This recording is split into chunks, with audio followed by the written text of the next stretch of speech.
Hi, and welcome to my channel, Dream It, Then Go Fly It.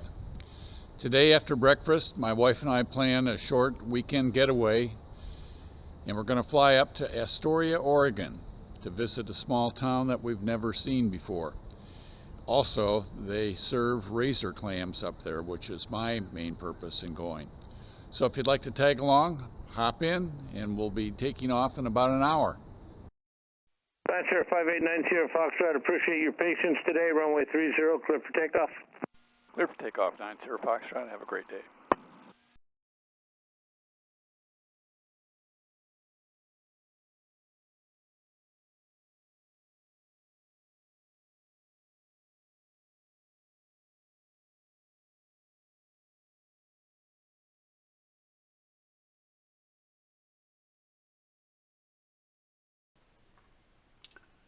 Positive rate, gear up.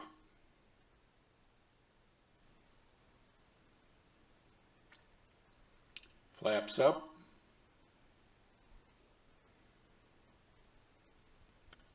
And as we begin our crosswind turn here in a moment, you'll see the old Oracle headquarters buildings. Kind of cylindrical buildings.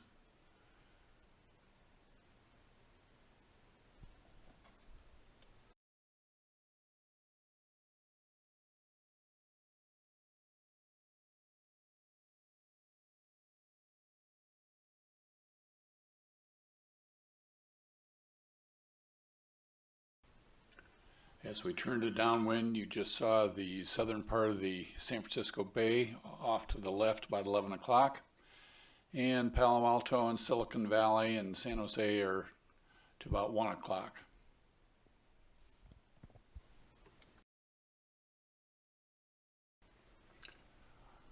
We're now on a vector heading towards the coastal hills, and we'll be just west of San Francisco International and also the San Francisco and the Golden Gate Bridge.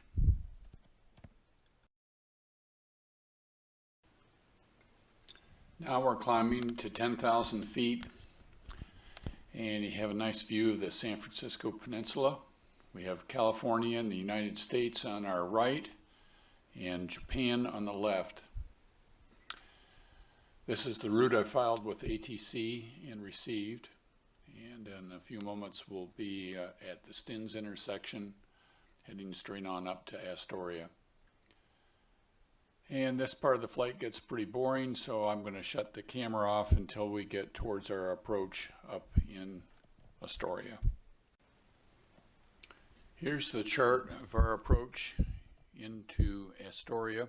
We're going to be landing on runway 26. The winds are light and variable. And we've got some broken clouds that have bases around 1,500 feet. Shouldn't be any big deal.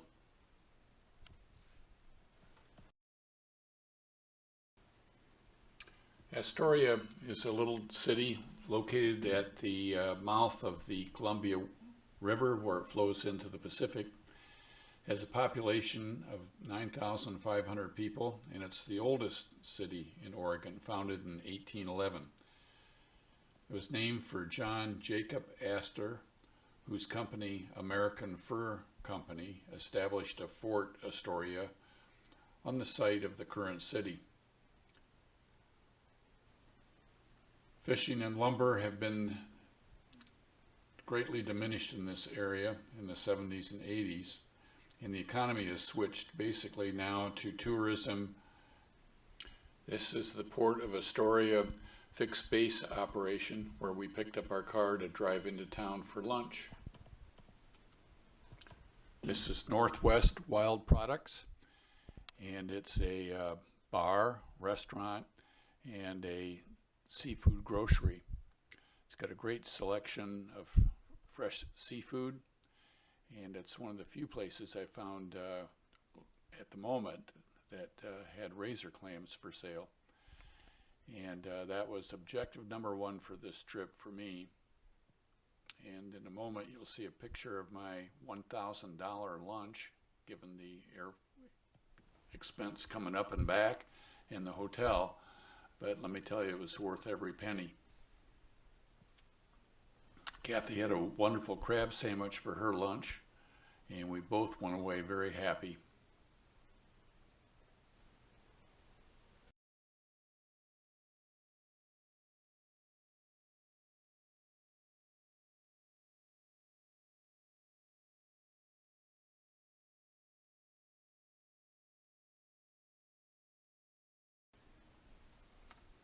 After lunch, Kathy and I hopped back in the car and decided to drive over the Astoria Megler Bridge to Washington State.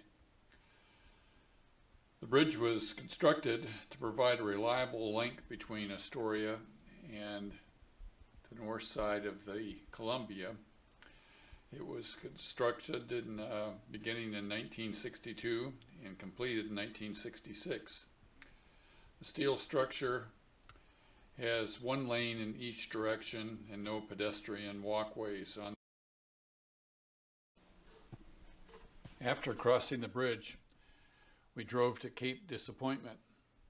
The Cape is located at the extreme southwest corner of the state of Washington.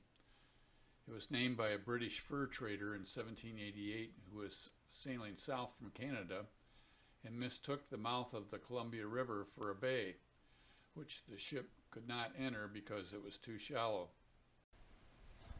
The Cape has a diverse landscape, and the park offers camping, hiking trails, picnicking facilities, boat launching sites, and tours of a lighthouse. Fort Canby and the Lewis and Clark Interpretive Center are also located there.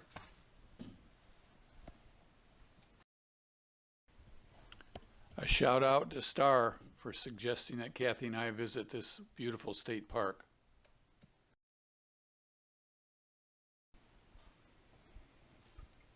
Astoria's economy in the 40s was based on fishing and lumber resources, and these industries diminished in the 70s and 80s. The economy has been very resourceful, though, and has switched to tourism, light manufacturing, art, and microbreweries. Astoria has an average of 191 days with measurable precipitation.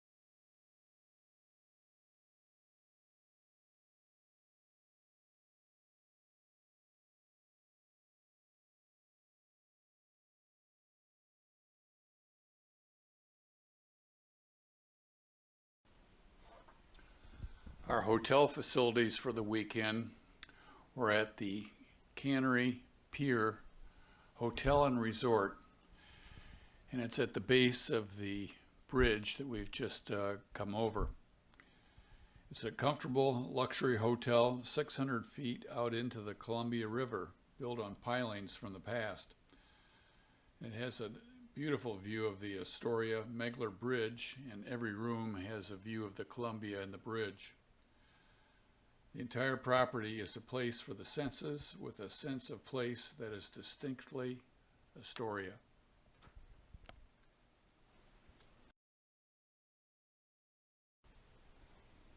A shout out to our daughters Jean and Kelly and their spouses for selecting this beautiful resort to spend the weekend at. Thank you, girls.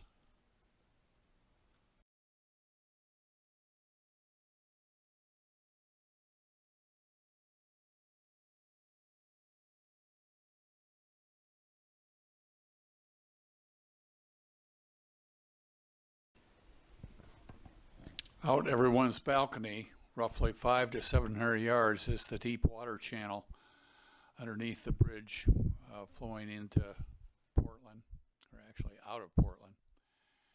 And it's a very peaceful and soothing sight to see these huge freighters going right by your window.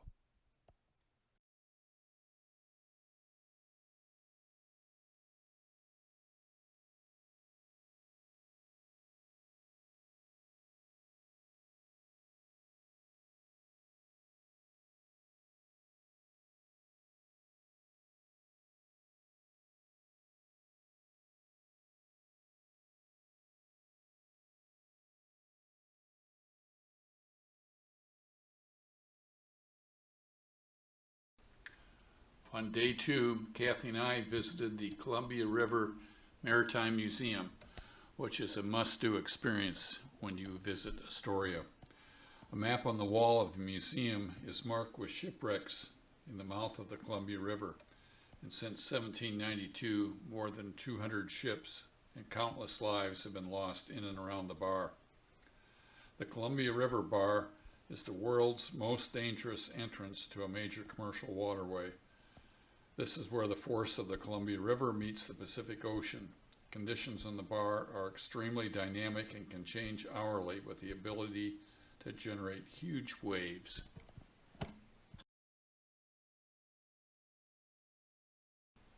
The Columbia is a lighthouse ship at the museum that you can enter. And at one time, I believe it was even stationed halfway between the West Coast and Hawaii. It provided guidance for ships and aircraft.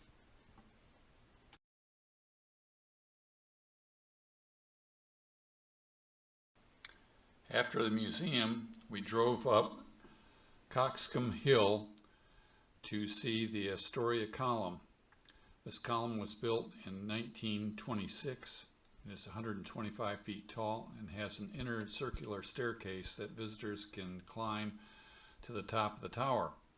It was built by the great-grandson of John Jacob Astor with financing provided by the Great Northern Railway.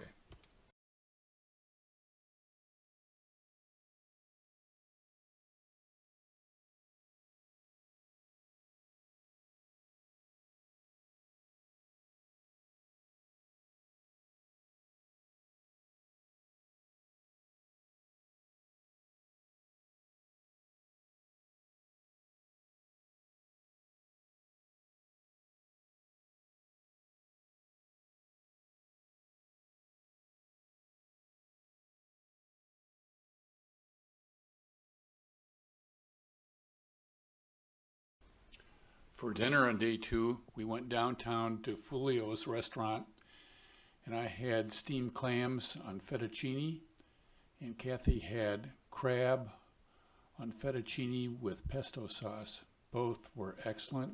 We highly recommend this restaurant.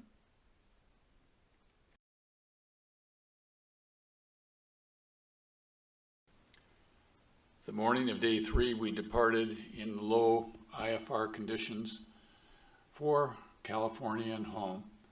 You can see on the map here that part of our route and some rain showers that had passed us by.